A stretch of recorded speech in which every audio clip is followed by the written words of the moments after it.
Buenos días, buenas noches, según donde estéis. ¿Os apetece un café?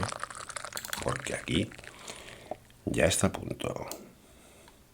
Bueno, bienvenidos a este nuevo audio café, el segundo de esta serie que hemos llamado Sexo, Mentiras y Café Caliente, y en el que, como creo que os comenté la semana pasada, no intentamos dar lecciones ni sentar cátedra en ningún aspecto, simplemente poner algunos temas encima de la mesa que a lo mejor se hablan poco, que han generado leyendas urbanas, mitos o confusiones muy extendidas. Os dejo con el texto ya directamente y espero que lo disfrutéis tanto como yo. En esta ocasión el capítulo se llama El himen, la membrana más famosa del mundo y también la más malinterpretada. Arrancamos. Hay muchos hombres y algunas mujeres que siguen imaginando el himen como una especie de tabique medieval, un muro, un sello inviolable, una compuerta que solo se abre con violencia o con épica. Vamos a ver, cariño. Si fuese tan rígido como algunos creen, la mitad de las mujeres acabarían en urgencia solo por intentar ponerse un tampón. La realidad es mucho más aburrida y más científica. El himen es elástico, tiene un orificio natural y en la primera relación sexual lo que hace es agrandarse, no romperse, como si fuese, no sé, el precinto de un bote de melocotón en almíbar. Hasta aquí nada que discutir. El sexólogo que hemos venido citando, ese tal Kuznetsov, dice una verdad como un templo. Y yo, en esta ocasión, como si estuviera en la consulta de una sexóloga, os lo confirmo. Esto es anatomía, no opinión.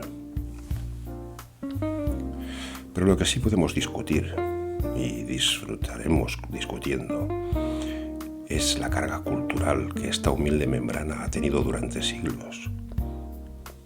Porque mira que hay trozos de piel en el cuerpo, pero este, concretamente, ha sido usado como garantía comercial, sello de pureza, excusa moral, argumento de poder y, sobre todo, herramienta de control sobre la mujer.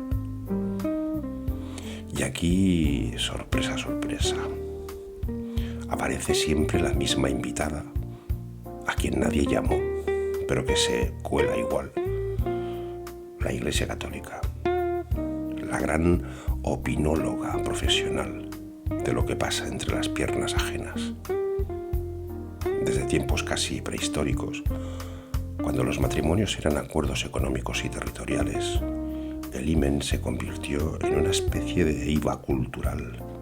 El IVA, para los que sean de fuera de España, es como se llamaba internacionalmente VAT, es un impuesto sobre todos los artículos. Eso, el himen se convirtió en una especie de IVA cultural, un certificado de que la mercancía no había sido tocada, como si una mujer fuera un frasco de mermelada con el precinto intacto. Luego llega el cristianismo, con su artillería pesada de culpa y de pudor, y el priorato constantino, que decide que ya basta de diosas, de mujeres con poder, de liderazgos femeninos. Resultados de la campaña: María Magdalena pasa de compañera de Jesús a prostituta improvisada, la sexualidad femenina queda bajo sospecha permanente, el himen se convierte en su pasaporte social y el patriarcado se instala como si fuese la nueva versión de Windows. Y claro, el miedo masculino, la influencia femenina, especialmente en la cama, acabó generando siglos de represión, vigilancia y castigo. La Inquisición, por su parte, hizo ese upgrade, esa actualización definitiva. Convirtió la libertad sexual en una especie de actividad paranormal y si una mujer disfrutaba, exploraba o simplemente decía esto me gusta, pues nada, bruja. El Maleus Maleficarum, el martillo de las brujas, no era un manual espiritual, era un manual de pánico sexual, una manera de recordar al mundo que el placer femenino era un enemigo público. Y aunque hoy pensemos que aquello quedó lejos, ya os hago un spoiler, no. Todavía hay culturas donde el himen es una especie de divisa social. Y todos las conocéis, no vamos a citarlas ahora. La tradición del pañuelo en algunas culturas, por ejemplo, ese dedo envuelto, la sangre mostrada como garantía, eso no hay PowerPoint que lo explique y no te dé vergüenza ajena. O las cirugías modernas para reimplantar himenes artificiales. Aquí ya no hablamos ni de religión, hablamos de estética, de pánico al paso del tiempo y de esta necesidad absurda de poner a cero el contador de la experiencia.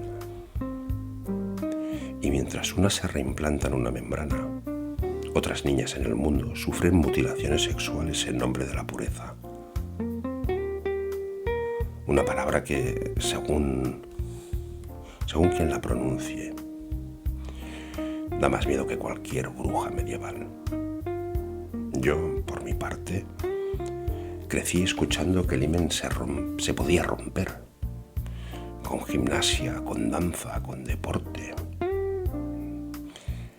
Y lo que rompe de verdad es la paciencia, cuando ves que se usa esta membrana insignificante para controlar cuerpos, libertades y vidas enteras. Porque sí, podemos correr a urgencias por una apendicitis, podemos pagar peelings para borrar un grano, pero todavía hay quien cree que perder la virginidad antes de tiempo es pecado, un drama o un escándalo o una desgracia.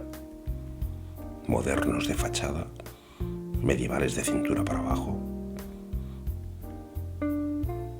Yo, como soy un ser poco creyente y sobre todo como hombre que valora la autosuficiencia femenina, lo tengo claro. El himen me importa lo mismo que una uña cortada. Lo único interesante es con quién decides perderlo y cómo de libre eres tomando esa decisión. Si alguien piensa eso, claro, habla así porque es hombre. Es muy fácil que lo penséis. Entonces respondo, claro, y tú sigues dejando que otros opinen sobre tu cuerpo más que tú misma. Y ahí entramos en una especie de empate, del que no vamos a salir bien seguramente. En fin, os suelto el epílogo, la conclusión final. El deseo no se rompe. Lo único que se rompe es el miedo. Y siempre es un buen negocio romperlo. Bueno, y hasta aquí el audio café de hoy. Espero que lo hayáis disfrutado. Sé que pasan muy de puntillas por encima de los temas, pero es que si nos pusiéramos a profundizar, estos vídeos a lo mejor durarían 3/4 de hora. Eso hablando solo. Si encima os doy paso, haríamos vídeos de 3 horas. Pero, bueno, a lo mejor eso promueve que me sugiráis profundizar más en alguna cuestión en concreto y entonces lo haré. Nada más, que lo disfrutéis, y los que vienen, los que tienen que venir. Y nada más, pediros como siempre, rogaros, suplicaros que le deis al like o al no like, que os suscribáis y que nos veamos la semana que viene. Muchas gracias y un abrazo.